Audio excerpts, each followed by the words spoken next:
of designers, strategists, and project managers. So we work on mostly visual identity system development, as well as messaging, naming, branding, taglining, you name it. We'll figure out how to get it made, what it should say, and what it should look like.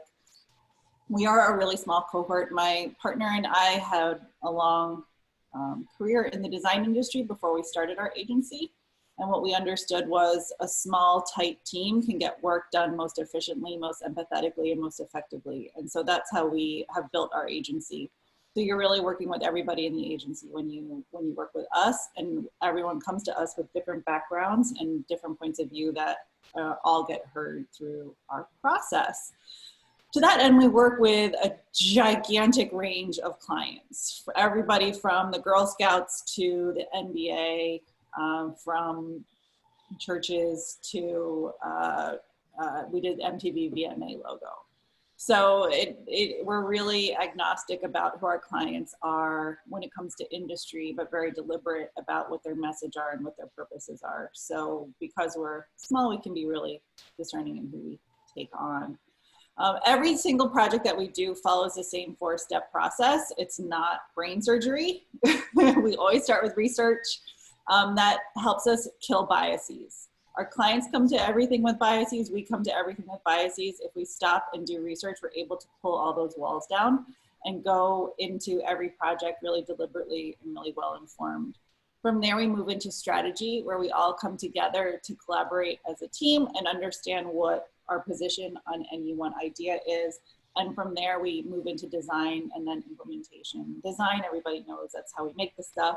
Implementation varies, and we do everything from handing off guidelines to actually building your signage system or your website or your merchandise program or your messaging Bible, whatever you need. So we do a lot of stuff, but that's just context for what I was gonna talk to you guys about today, which is a very specific client that we took on. The reason why Sabrina and I spoke about selecting this client to talk about is it just seemed more interesting to talk about branding through the lens of a case study than to come at it cold. Like, I'm very nerdy.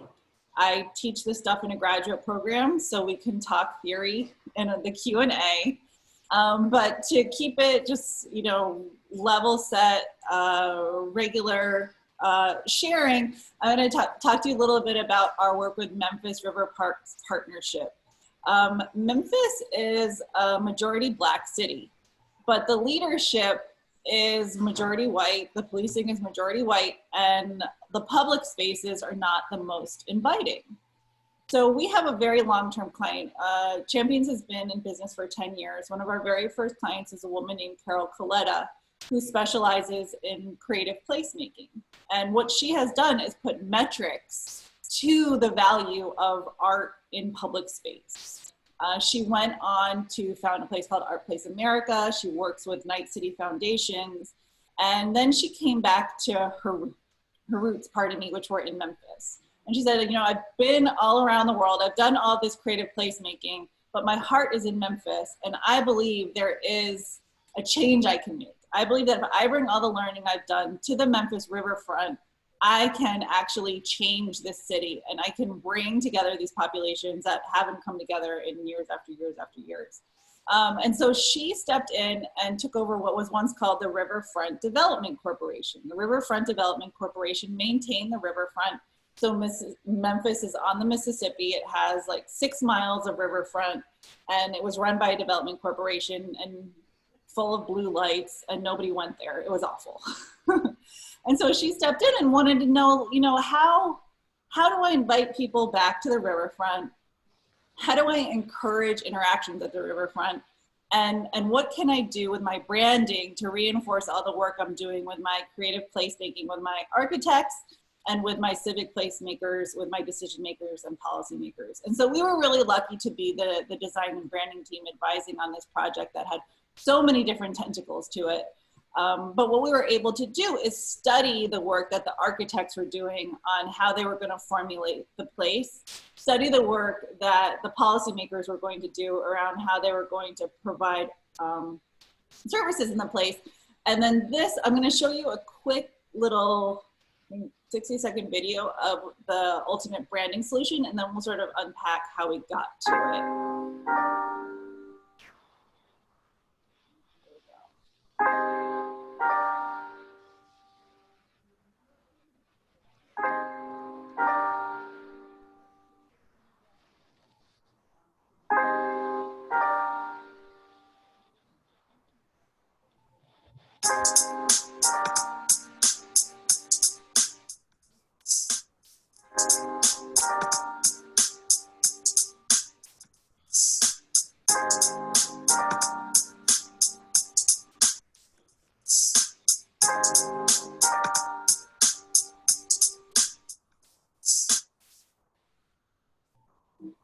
So that is, oh no, we don't need to see that again. So that's the quick overview of this system. And the reason why I share that at the beginning of the conversation is if you come to if you're in this conversation, if you're in this Zoom call today when you have 10,000 other things to be doing with your time in this urgent world is on fire moment, you're really thinking about your brand and your business right now. And when you reach out to whoever it is you're going to partner with, whatever agency you want to work with, what you can provide is not just your need for a logo, not just asking for a logo, not just asking for a message, but trying to talk about what your purpose and what you're trying to achieve is. So what was really great about working with Carol is we worked together for a very long time, and what she can come to us and say is, I need a gathering place for the city of Memphis.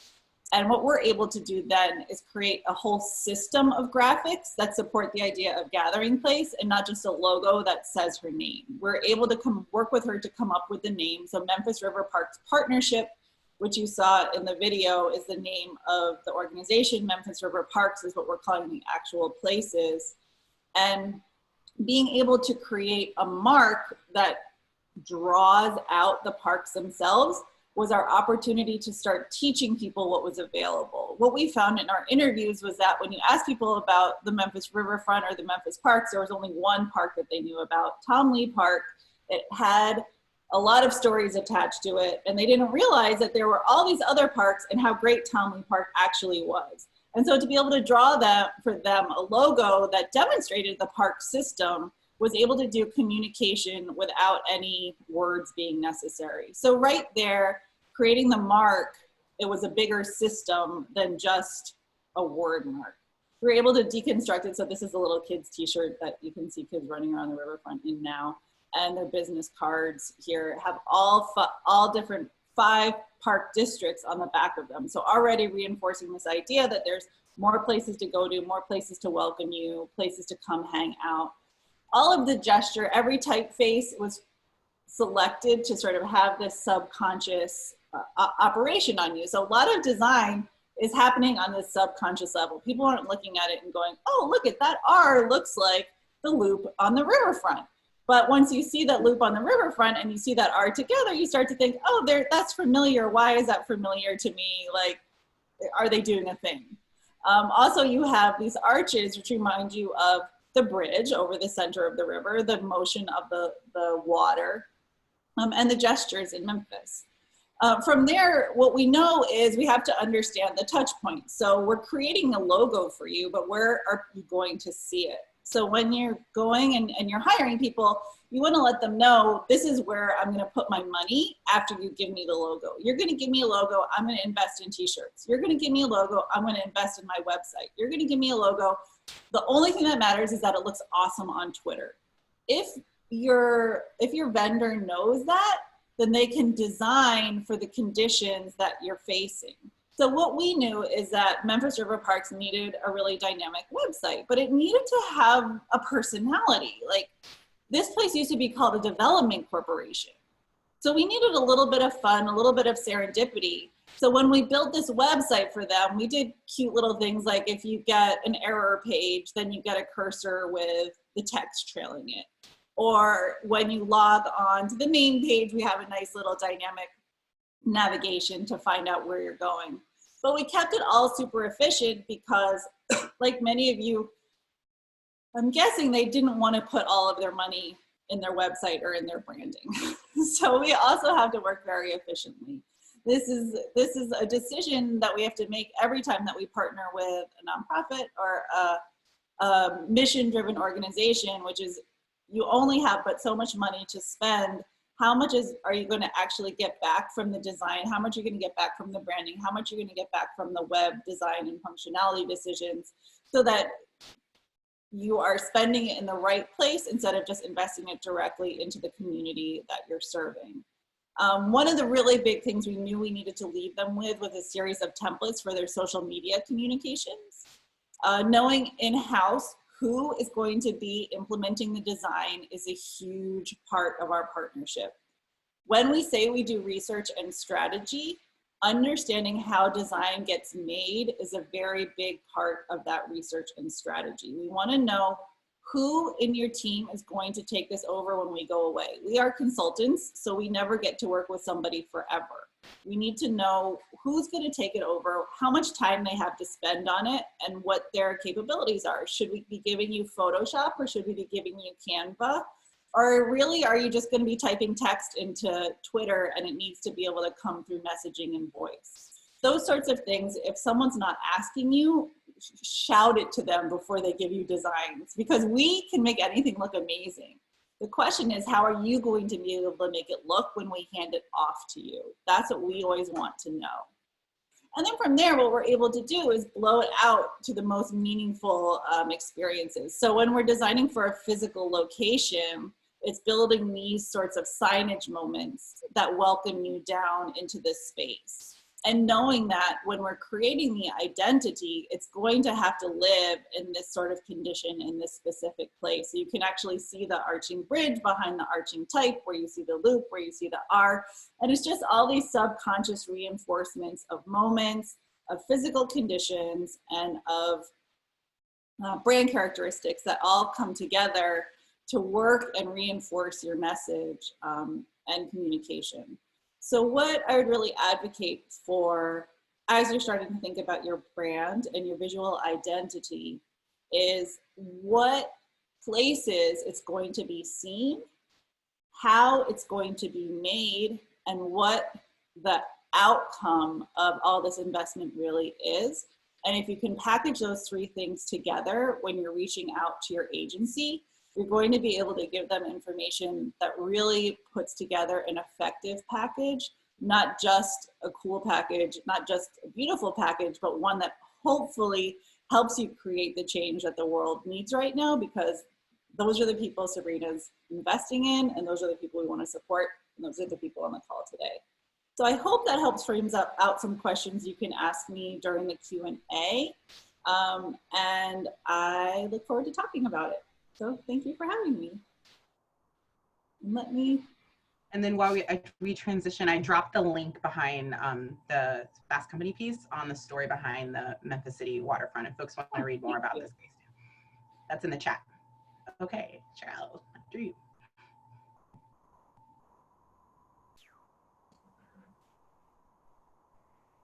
Great, am I taking over now? I guess so.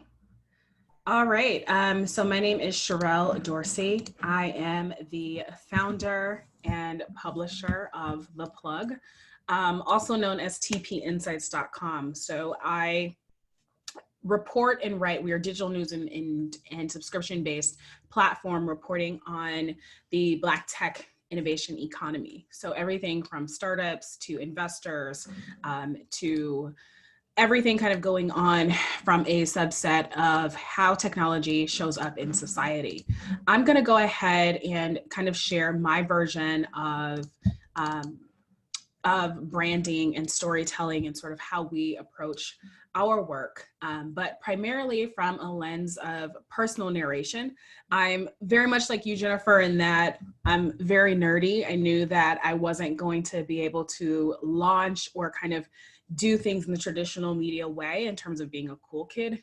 So I wanted to at least speak as authentically as possible to who I am, where I come from, and how that has kind of helped to shape my story in terms of what we're building.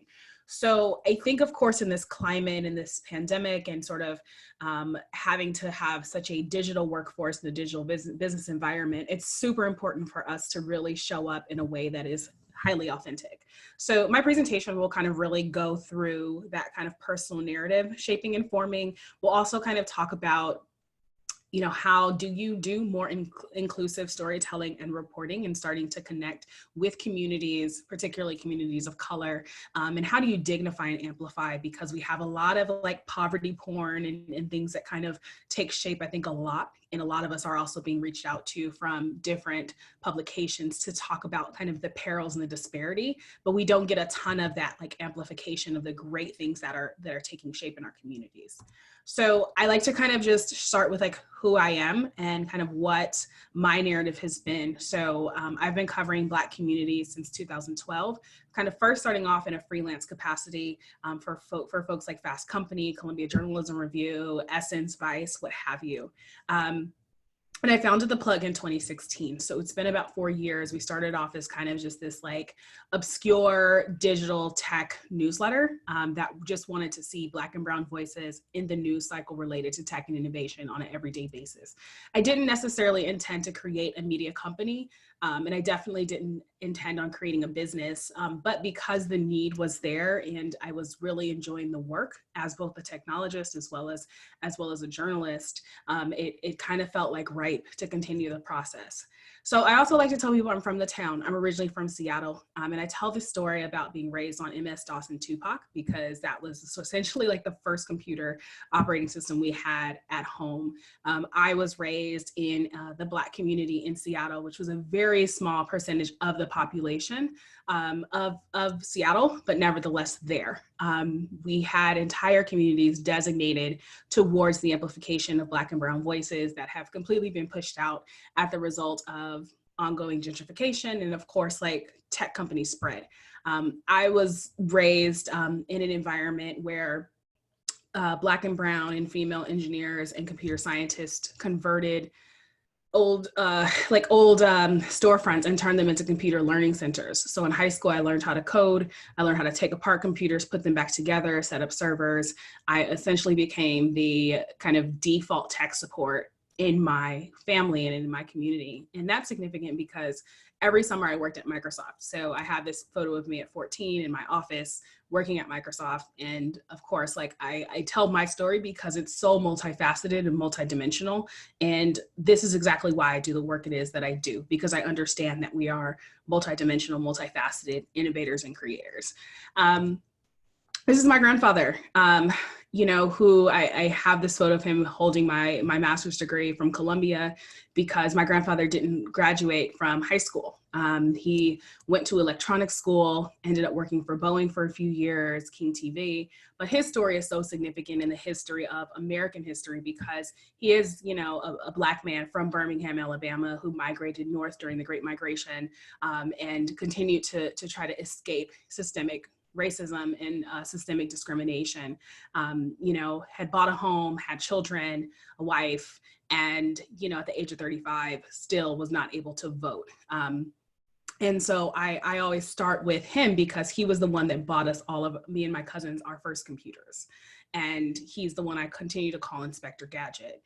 And I tell this again against the backdrop of narrative shaping and storytelling, because to make the assumption that Black and brown people do not have these innovation stories is a misnomer. And it has shown up in the way in which we fund companies or we don't fund companies. But my grandfather was the one that helped me build robots for my science projects and what have you.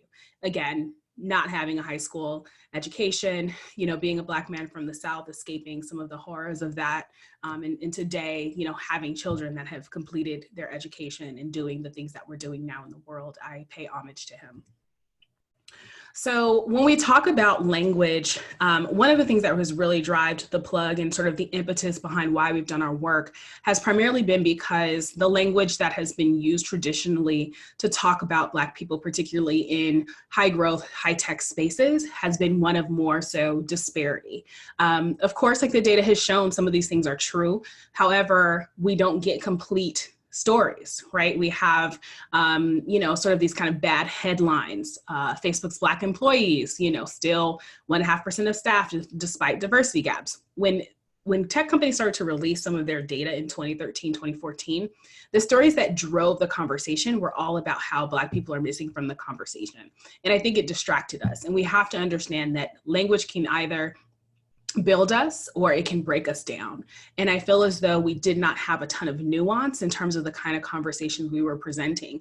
And even now in this climate, the stories that people want me to comment on are always about the disparity. They're not asking me, how did you build your business? What do you feel like is the future of journalism? We always get the Black and brown sad stories. So it's a mischaracterization of who it is that we are. I don't think that, again, that these things aren't true. It's just the storylines are not complete. So as journalists, as storytellers, as people who host platforms, it is super critical that we're telling both the challenges as well as like what the opportunities and what that future thinking actually looks like, and how we start to identify this idea around who gets to be called genius.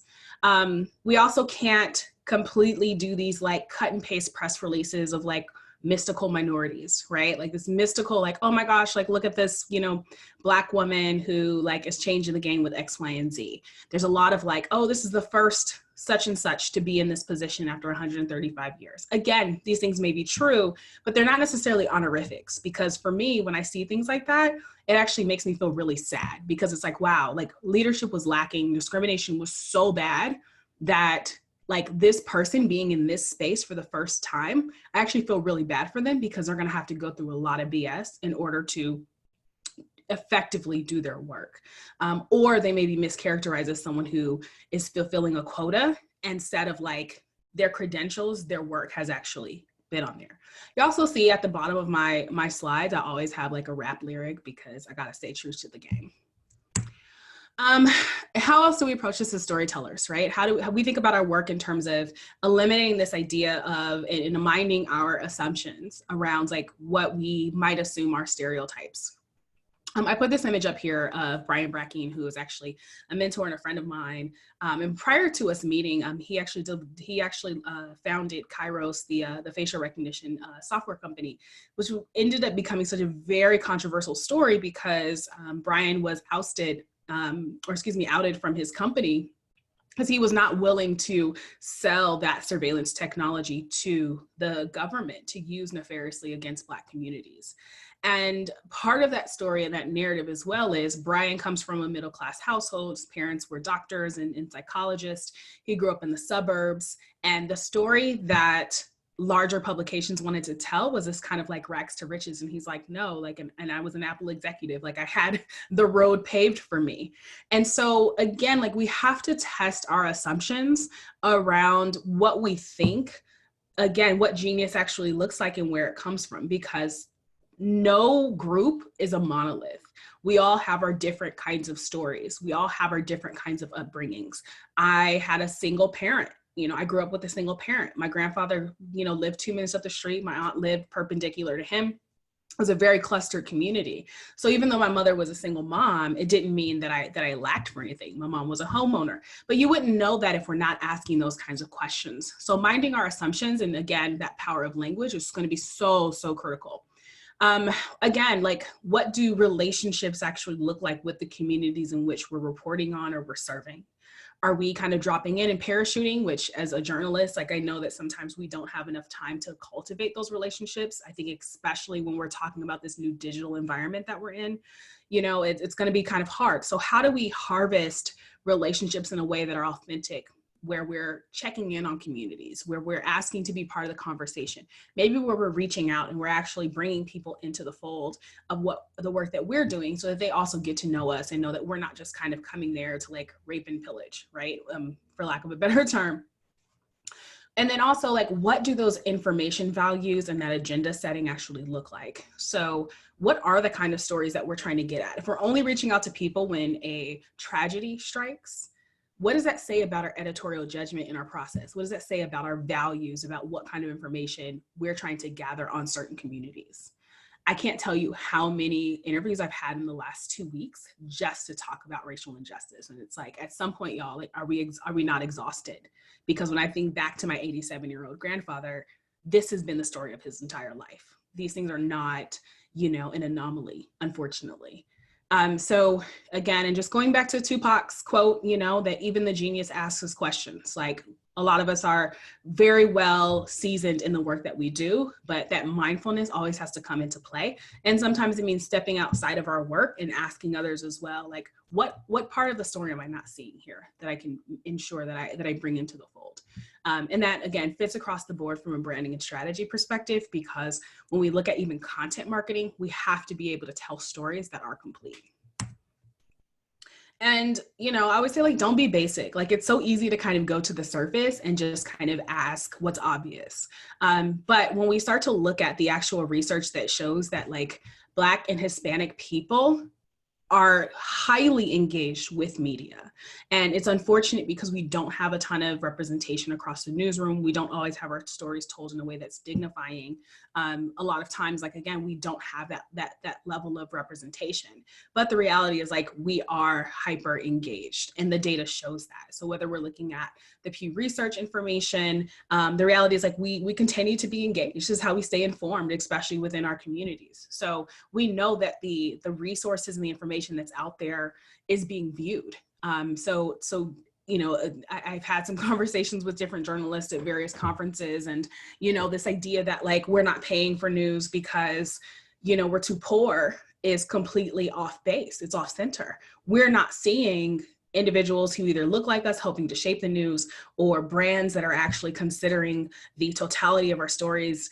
We're not seeing that in mass. So again, like, let's kind of test our assumptions there and remember that, like, we're some of the two largest minority groups in this country, and we're totally fully engaged. So when I think about branding these days, I think about kind of going back to that idea that, hey, authenticity is always going to win out. You know, again, like I said, I'm not going to be the cool kid. I'm not going to be the artistic person on Instagram who's able to, like, do a photo shoot in my bathroom and make it look cool. I'm very awkward. So the way in which I approach my branding is really through kind of owning my own narrative. Like I say, you know, I have a Substack called MS Dawson Tupac because, again, that kind of describes my upbringing, who I am. But I think also the reality is, like, we have to show and do our work in public. And in the next slide, we'll kind of get into that a little bit more. So for those who are, like, building, you know, brands and reputation, it's such a great time to be able to own your own tools, right? So social media gives us that leverage. Our own blogs, our own newsletters. You know, we know that the future of media really is the newsletter. That's how I kind of started. That's exactly how I started The Plug. I really find this idea of media is not just designated to the folks that call themselves journalists or correspondents or writers or what have you. Webb Smith is someone who I follow, who I've also had the privilege of working with in the past. And he has some really interesting thoughts throughout his Twitter and his following. I think he's probably up to over 100,000 followers. And he has a product called 2PML, which is all kind of focused on commerce. He's not a journalist by far, but he takes this idea that commerce and media kind of go hand in hand. And so the future of these developments really being about being information and knowledge brokers. I love this quote from him that I grabbed a screenshot of off his Twitter, when he really talks about, you know, particularly now in this very historic time that we're living in, influencers who are these individuals, who are the evangelists, the lobbyists, the thinkers, the storytellers, those people who are kind of out in front, those individuals are really kind of serving as, like, the talking heads of media in movements and moments.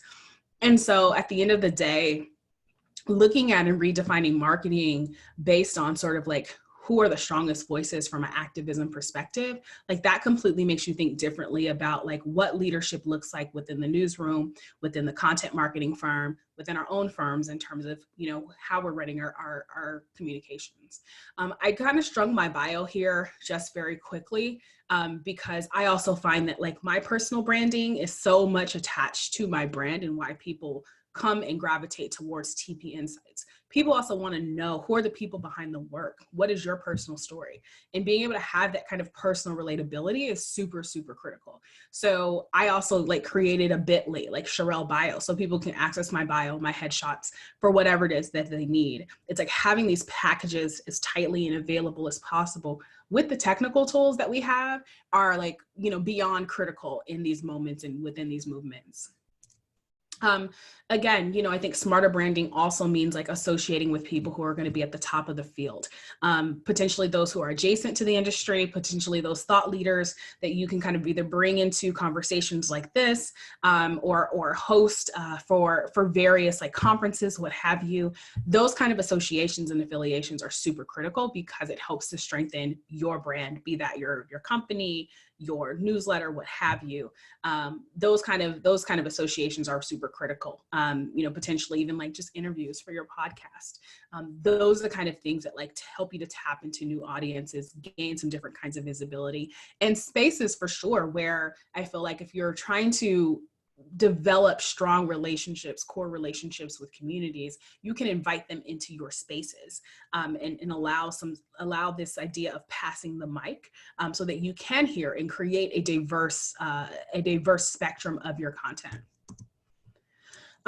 So I think our Q&A is actually at the end, but I at least wanted to kind of share this required reading list. There are a couple of folks that I follow, like Data Story, Nancy Duarte, who does a lot around this kind of compelling idea of taking data and creating story. That's what I do as a data journalist, but it's also super critical, and I'll show you why, in terms of as companies, as brand owners, as communication specialists, that like we are leveraging story because we're at a place where people are demanding more transparency. And the more that we can give that, the more credibility and trust we believe in. I like Paul Jarvis for his thoughts on general privacy, but then also a lot of the courses that he provides on things like MailChimp Essentials, like just leveraging these tools. And Paul has a pretty incredible following, and he's kind of has this entire media empire that feels very close. It feels very intimate. You know, Build Your Dream Network, Naming Genius, things like that. These other tools are also like books and folks that I really like to follow, in terms of being consistent about that. Like, again, what are your associations? How do you leverage the platform of your colleagues and your peers in order to better tell your story? That's all kind of part of this whole narrative of this storytelling. The contrarian is key. I try to run as countercultural as possible, try to bring a different angle that's probably just the journalist in me, but at the same time, I have to be authentic to who it is that I am. I'm a Black woman, I am a woman, I live in America. All of those things really define the way that I experience the world, especially kind of some of these new adventures that were going on in society around like who's represented and who's not. So I always have to tell things from my perspective, and not in a way that is just kind of being like baiting, but much more about like, well, this is great, but that advice is not for me. Here's the advice that I provide. How do we also become committed knowledge brokers? Again, you know, we talked about this a little bit earlier. You know, our goal here is to really ensure that we are becoming communicators within our communities, within our industries, around what practices, what trends should be followed, should be aggrandized, or potentially those ideas that should be shared, and maybe things that should be critiqued before we start to accept them as like the norm. So when we can rest in that space, that's really where we will start to see much more gravitation towards our brands and towards our companies, and hopefully our products, our services, and generally our credibility. And I like to provide this example. So we released a tech statement database following the death of George Floyd. And a few days later, 75 plus cities erupted with protest of police brutality, of racism, and kind of all of these, you know, generation after generation challenges that we have in America. I thought it was very fascinating that tech company CEOs were speaking out, because when Ferguson went down, where Mike Brown was killed, I remember working for a tech company, and the directive was that we stay silent. that we do nothing, that we pause our campaigns and we stay silent. And then to fast forward about 4 or 5 years later, to see tech companies actually speaking out, it was like, what is this moment in time? I want to start collecting this information for the purpose of reporting. And I decided, you know what, once we got to like 25 companies that were making these bold statements online to denounce racism, we started to track, and my team, we started to track against like donations that were being made, what representation actually looks like within the workforce from these companies who are being very, very loud and sort of getting some of this street cred for saying something. We also wanted to back that up by like, well, what are they actually doing? And so we've collected over about 200 of these companies that have made statements, and we've been tracking this. And we started pushing out the spreadsheet in and of itself that's been seen over 80,000 times. We created various scopes of data visualizations, and pushing that stuff out on Twitter, quite honestly, like is kind of how we were able to show our work, demonstrate, and start to be knowledge brokers of the time of saying like, hey, this is what's taking place, and here's how we're starting to interpret it. You take that information and you use it to the best of your advantage within whatever sector you sit in. And so that was kind of us taking advantage of the moment to contextualize. And originally, like I said, we push out data viz and spreadsheets and indexes all the time, but this was the first time something like this went viral, and it was because of our positioning within the moment. And, you know, from that, it was like folks were using this on their job to like start to bring up conversations on race and to show their employers like, hey, we're not on this list. We've not made any commitments. What are we going to do? You know, some other folks said like, hey, I'm actually interviewing with this company. I see they're not very diverse. I see that like they're not willing to actually make a statement. I don't know if this is the environment that I want to be part of. So we know that like transparency and knowledge is key to all of this, but it's really critical for us as storytellers and as those contextualizing the world today to be leaders in conversation and not to just kind of follow blindly. We're almost coming to an end here, so hopefully I'm not going over my time. And so one of the other components of how I see networking, especially for me as someone who has been able to leverage my relationships online from LinkedIn to Twitter to Instagram to what have you to demonstrate my work, has really been about like letting people get to know myself, my personality, and the way that I think, you know, and the way that I'm building my business and my network through transparency and honesty. And even that is still very much like curated for the most part. Like you want to give enough away that people feel as though like they are following you on your journey. But of course, there are certain things that are just going to be private to you. But, you know, continue to build your network as you're starting to build, because when people know your story, it's like they want to invite you into their conversations and into their rooms, be they digital or in person. Gathering data throughout the process. Again, you know, it is showing your work. I think, you know, Sabrina earlier in the conversation before we got started just talked about like, how do we share news and information within the context of our companies that's interesting to more than just the people that sit around us, right? Like, and part of that is information gathering at your company that you can share boldly and proudly. So part of the challenge a lot of times is like when companies are pitching us for features, they want to talk about how great their product and their service is. And as a journalist, like my goal is not to aggrandize you and to give you some free advertising. As an independent, you know, media publication, our goal is to really provide correct and smart information. So it behooves companies, it behooves brands to start saying like, well, what do the numbers look like? What does representation look like? What does an infographic tell me about the industry at large? You know, I think the strongest pitches point us in the direction of analysis, right? I think that, you know, clickbait is always going to be there, and like short form, 200 word, you know, random, hey, this is happening, like that stuff will always be there. So we stand apart by being long form and being thoughtful. And that doesn't necessarily mean that like it has to be, you know, a complete white paper, but it has to be interesting, it has to be attention getting. I really love following folks like Arlen Hamilton, Webb Smith, whom I mentioned in the prior slide, Sahil Lavinia, who, you know, completely documents their journey. You know, Sahil's very transparent about having first raised venture capital and that like completely ruining his business, to leaving San Francisco. I think he's now in Nevada, like building from the ground up, and just talking about like constantly like the process of business building, the process of becoming a CEO and having to lead and manage money and all of these kinds of things. And, you know, he's kind of backing that up with like, here are the numbers. Here's kind of where I've been charting this path, and it hasn't been an easy road.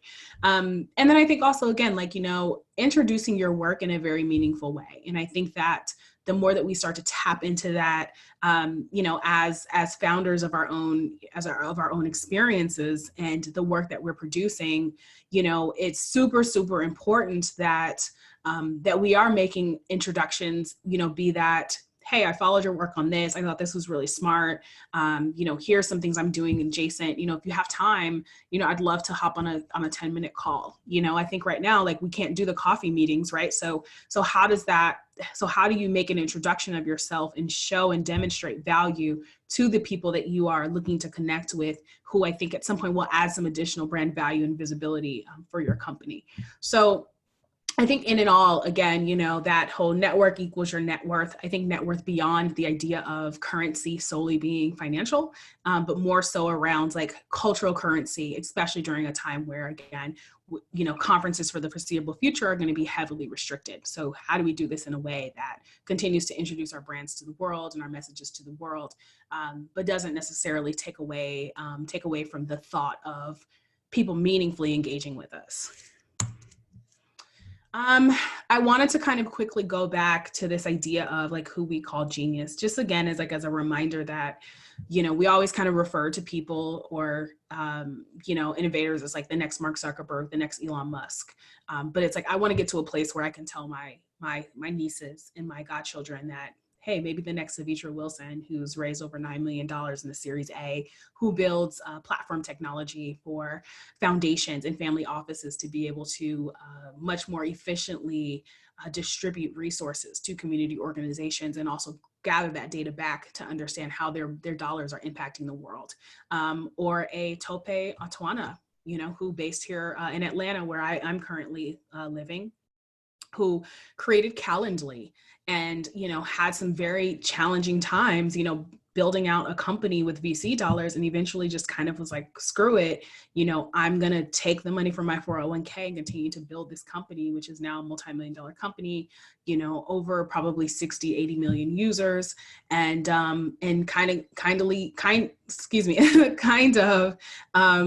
was on stealth mode for a while there, in terms of who he was and, you know, his whole life story, you know, coming from Nigeria, moving to the US as a teenager, and really having a lot of false starts in terms of business building. Again, you know, for TP Insights, like we like to do a ton of tracking of things that no one has really bothered to cover, from the number of estimated Black-owned co-working spaces across the country to how Black tech conferences are helping to bridge the gap between employers and potential employees, to, hey, who are the Black information officers and what does that mean in terms of future-proofing cities where there are majority minority environments. Again, you know, we have to kind of go back, check our assumptions, check our biases, and say, who is it that we call genius? If we're doing content around thought leaders, you know, what is the conversation we're trying to have? And is it solely about race? Is it solely about gender? Are we asking the only people who are usually represented, you know, to talk about those things that who typically aren't at the table? Why aren't we tapping into what their actual knowledge is, as related to their business? So again, you know, just a kind of a reminder of like, this information is there to learn more about other folks in the communities that they come from and what they represent. So like, let's embed that within the work that we're doing. I always talk about and think about safe spaces. I think about places where I like to tap into to continue to remind myself that like there's so many environments and so many subcultures and microcosms of communities that exist, and that if I can tap into them or become part of them or provide my platform for them to talk about their work, you know, again, and this is kind of just a space where these are different spaces that I always like to share, that like Black folks, particularly in tech and innovation, are finding, finding themselves for purposes of maybe networking, job connections, building their companies, building their skill sets, what have you. And of course, there are so many other that represent various groups, again. And so we have to continue to look at, like, what does the subculture say and talk about? And how do we start to tap into those subcultures and become observers, or even helping, again, to be those information knowledge brokers to assist them as they're continuing to build these communities. Ongoing required reading, particularly as it relates to kind of the future of technology and race, and sort of like how this shows up. If we're going to be educated about truly how technology is going to affect society, we cannot have a conversation about that without talking about race and wealth, and some of the challenges that are up ahead of us if we do not have conscious technologists building the tools that are ultimately defining our present and our future. So again, just kind of wanting to share that list. And then also, I would love, and I know we'll have a Q&A section, but I would also love for you all to join us over at The Plug. We're just at tpinsights.com/join. And again, if you want to become a subscriber to our premium version, a cool little 10% off code for new media ventures with code NMV. So thank you. Thank you all for your time. Thank you, Cheryl. I dropped in the link for The Plug into the chat. So we'll always switch over for some Q&A, folks. You can feel free to unmute yourself. And if you have any questions for our experts, we can definitely field them. And then, but while folks do that, I actually have one as well. Cheryl, from when you started in 2016 to now, what do you think was the smartest investment you made in building your organization's brand? Honestly, it has been a ride. I actually did not focus a ton on putting too much money into the brand. I think like now is kind of the time I've probably started to put real resources into the website and the logos and things like that. I just didn't have the money, and I didn't raise money. So I had to be as like DIY as possible. So my investment really was in like the sweat equity around like, building out the story, and building out, the work in and of itself. Like that's what I knew, like I could contribute that didn't require me to have, hundreds or millions of dollars behind me. And then Jen Brandell has a question for Jennifer. How would you approach a brand that has been Frankensteined, which I love that phrasing, but doesn't have cash for a whole brand design system refresh? Frankenstein, you could also call it a heritage brand. Nicer. I think there's a lot of power in where brands come from. So really sitting down and asking yourself, if this is a Frankenstein brand, understanding where the pieces came from, what the pieces mean, and how to amplify certain parts and turn other parts down. Our very first project that we did at Champions was the Girl Scouts. They were the first to hire us, and they came to us and said, we need a new logo. And we were like, can we first go through our research and strategy process before we agree on what you actually need? And through our research and strategy process, what we came back to them and said is, your logo is one of your strongest assets. You don't want to get rid of that. Let's figure out how to surround it with meaningful visuals and meaningful stories and meaningful messages. And I think that's a big part of what you can do with a Frankenstein brand. Is a lot of what Cheryl has been talking about is really understanding what has significance and what has resonance and what is false and really needs to fall away. And with that focus, you can lift up the visual signifier with the messaging, and together very quickly focus people on what's important to you, and like they'll follow the laser pointer, and you can just sort of wash away what's left, if that makes sense, graphically and verbally. I have a follow-up question.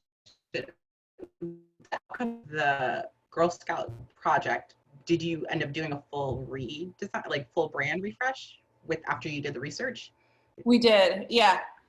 So it was a lot of what we do is helping an organization look at their entire system and figure out how to bring that together. So a lot of times, especially nonprofits or service organizations, end up siloing their work because everyone comes with a new, like it's easier to start a new initiative than to build on an existing one, especially with the energy that nonprofits and volunteers have. So someone shows up and they're like, I have an idea, it needs a logo. And so it just everything starts moving away from center really fast.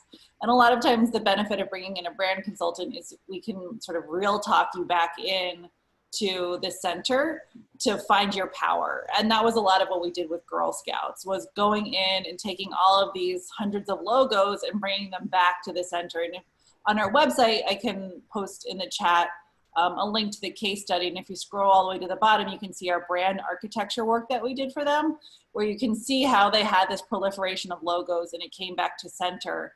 And then all of a sudden you can see Girl Scouts everywhere because there's the national headquarters, and then there's councils, and then there's troops, and then there's actually brownies, and then there's actually volunteers. And if you get all of them using the same signifiers, you realize how massive Girl Scouts is. But if everybody's using different signifiers, Girl Scouts feels as small as your tiny troop. And so to really power them up, we brought them together so that your troop looks like the Girl Scout Nestle Crunch Bar that you see at the checkout at the grocery, which looks like the Dunkin' Donuts Thin Mints cup you just bought. And if they all are working together, they feel much bigger and much more powerful. So yes, it's about building that system, but it's not a lot of work as much as it is a lot of organizing. And so that Frankensteining can happen on your end with a business lens, even without a graphic designer giving you a new typeface. You're absolutely speaking the language of this audience because they're movement builders, and they are organizers. And also I love the way you phrased it as like taking it back to center to find their power. Does anyone else have questions? You can take yourself off mute or drop it in the chat.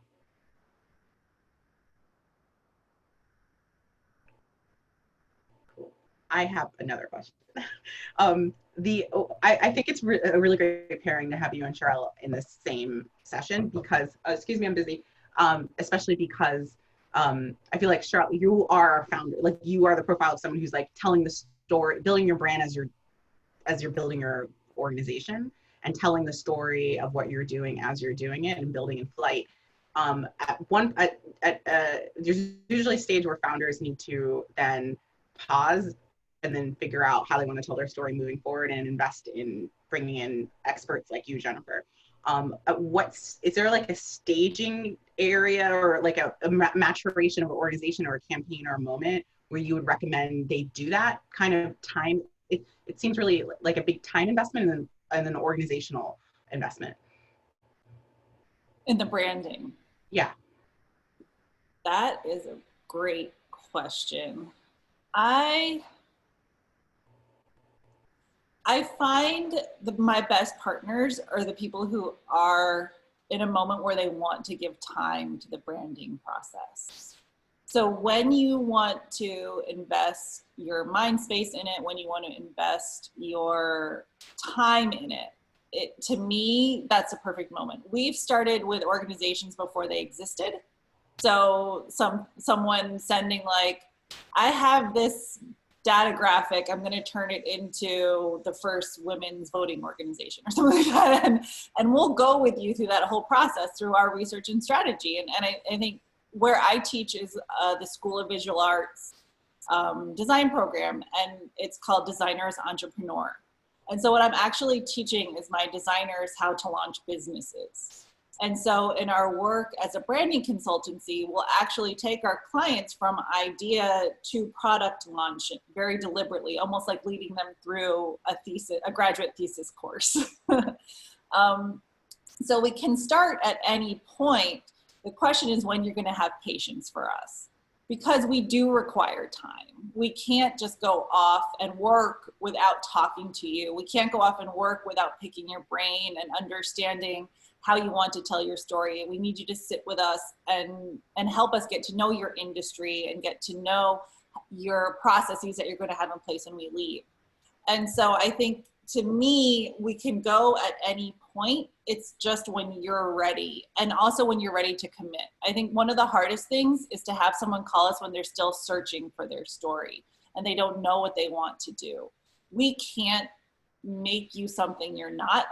Sherelle, hearing you talk about authenticity was very important because we are not in the business. We are not advertisers. We're not in the business of painting you falsely. That is the opposite of our branding ethos. What we want to do is communicate and get the information to the people who need it. That's how we make the world a better place, is empowering people with information. Give us your information, we'll put it in the right hands, and then we'll all move forward and change the world together. But if you don't know what that information is, we can't invent it for you. You gotta be real, and we'll tell your real story. Well, that winds up my questions then. If folks don't have any, I think I just wanted to say thank you to both of you for sharing your expertise and wisdom and battle won like wisdom with our community. They are going this is going to resonate really well. Thank you so much. I took a lot of notes, Sherelle. Thank you. I'm gonna stop that. Same.